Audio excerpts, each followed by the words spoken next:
हमारा आज एक और विषय था जो हमने 1,20,000 HKRN के जो कर्मचारी थे उनको सुरक्षित करने का काम किया था। और लगातार हमारे पास कुछ लोग और आ रहे थे क्योंकि उसके अंदर 50,000 की कैप लगाई थी। उसके अंदर कोई किसी की जो सैलरी 53,000 कुछ थी, 57,000 कुछ थी, ऐसे काफी वर्ग आ रहे थे। हमने ये उसी में ही पीछे निर्णय ले लिया था कि इनको भी कुछ न कुछ इसके अंदर सुधार किया जाए, क्योंकि आज कैबिनेट के अंदर आना था ये विषय।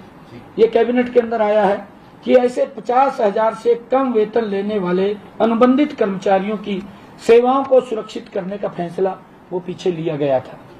आज यह फैसला लिया गया है कि उच्चतर शिक्षा विभाग के एक्सटेंशन जो लेक्चरर हैं, इंजीनियरिंग कॉलेज व पॉलिटेक्निकल की गेस्ट फैकल्टी को भी इसमें कवर किया जाएगा। इनका केस चुनाव आयोग को अनुमति के लिए भेजा गया है। चुनाव आयोग को भेजा है कि हमने इनको, जो हमारे एक्सटेंशन लेक्चरर थे, क्योंकि उनकी एक समस्या थी, हमने कहा है कि ये समस्या भी चुनाव आयोग को बतानी है, क्योंकि ये पहले से ही एजेंडा तैयार था। और एजेंडा तैयार था तो आज एक कैबिनेट की बैठक थी, उसके अंदर हम निर्णय तो दे नहीं सकते थे, कोई भी न ले सकते हैं जब तक चुनाव आयोग नहीं बोलता।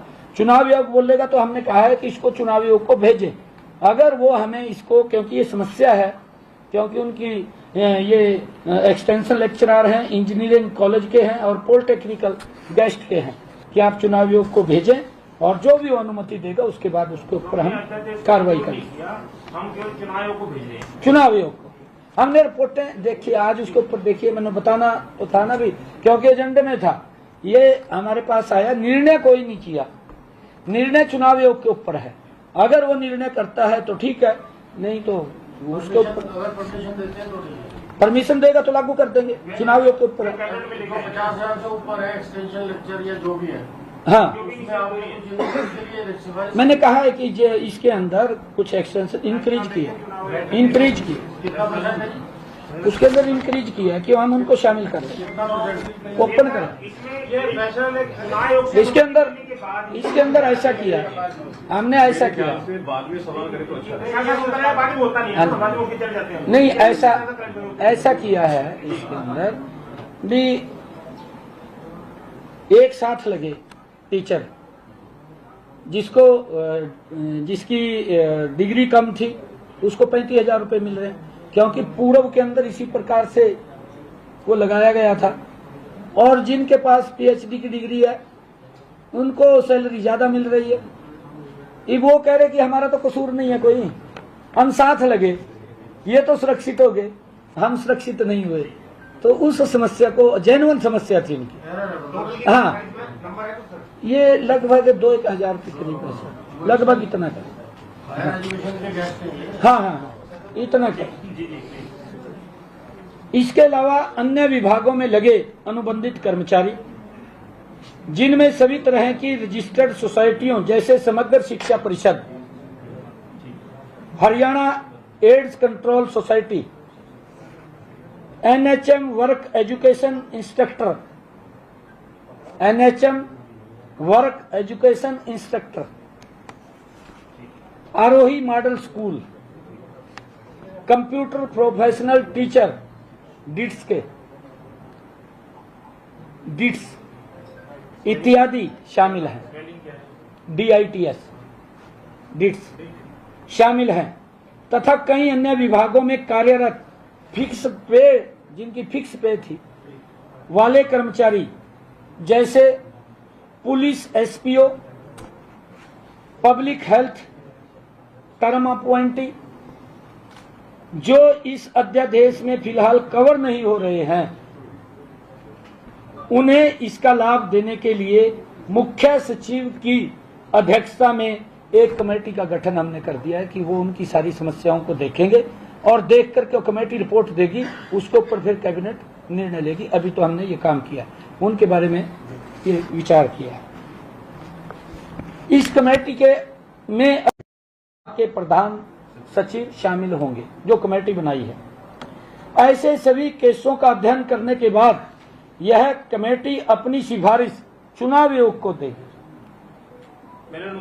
हाँ, वहां से अनुमति चुनाव आयोग को भेजेगी। ये सारा का सारा करने के बाद वो उन्हीं के ऊपर है जी, कमेटी बना दी। मतलब वो टाइम बाउंड नहीं है। नहीं कमेटी बना दी ना, उसमें 3 अधिकारी चीफ सेक्रेटरी के नेतृत्व में, चीफ सेक्रेटरी के नेतृत्व में बनाई। यह अध्यादेश हरियाणा के अंदर, क्योंकि एक और इसमें एजेंडे के अंदर था आज, जो हरियाणा सार्वजनिक जुआ निवारण अध्यादेश, जुआ निवारण अध्यादेश। ये जुए वाले, लेकिन इनको 6 महीने के अंदर सदन में लाना होता है। अब आगे जो है, अभी तो चुनाव है, तब पता चलेगा कि सरकार आ रही है ना, सरकार है, कॉल कर दिया। इतने बड़े बड़े निर्णय ले रहे हैं, कोई वैसी ले रहे क्या? बिल्कुल सरकार है रिया, ये बिल्कुल आप इस बात को क्लियर, मेरा विजन है कि हरियाणा प्रदेश का छोटे मैंडेट से नहीं आ रही, बहुत बड़े मैंडेट के साथ तीसरी बार सरकार आ रही है। और जितने निर्णय किए हैं हमने कुछ तो लागू कर दिए, क्योंकि कल मुझे मालूम नहीं था कि आज ये आचार संहिता लग जाएगी। जितने भी निर्णय किए हैं एक एक को विधानसभा के अंदर भी लागू करेंगे। कोई किसी हरियाणा वासी को संशय में रहने की जरूरत नहीं है।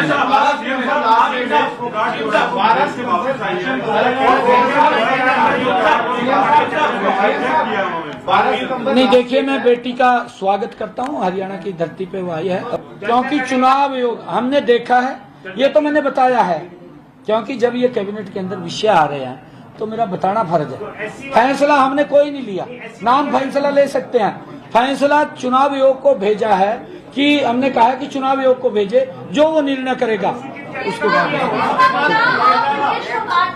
पहुंचेंगे या आपको कांग्रेस जो कच्चे कर्मचारियों को आपने जॉब सिक्योरिटी का अध्यादेश जारी कर दिया है, उनको नियुक्ति पत्र जॉब सिक्योरिटी का लेटर कब तक जारी होगा? वो हो गया ना, वो तो उसका वो भी आ गया सारा बन करके। ऑर्डिनेंस जारी होगा, ऑर्डिनेंस चुनाव आचार संहिता लग गई है। नहीं ऑर्डिनेंस आ गया तो 2-3 दिन पहले आ गया। 14 अगस्त को आ गया। महामहिम राज्यपाल महोदय के भी साइन हो गए। हाँ जी, 14 अगस्त को नोटिफाई भी हो गया। आपके जो 4 अक्टूबर तक जो चुनाव आचार संहिता लग गई है, जिसमें उन संबंधित विभागों के द्वारा पत्र जारी होने होंगे, वो जारी होंगे नहीं होंगे? मैं क्या कह रहा हूँ जी, 4 तारीख को सरकार बनेगी तीसरी बार हरियाणा में, और भारतीय जनता पार्टी की बनेगी, और किसकी बनेगी? और 6 तारीख को हम विधानसभा बुलाएंगे, और विधानसभा बुला करके जितने काम है सब पूर्ण कर देंगे। चुनावों की घोषणा की है, और 6 तारीख को हम विधानसभा बुलाएंगे, और विधानसभा बुला करके जितने काम है सब पूर्ण कर देंगे। चुनावों की घोषणा की है।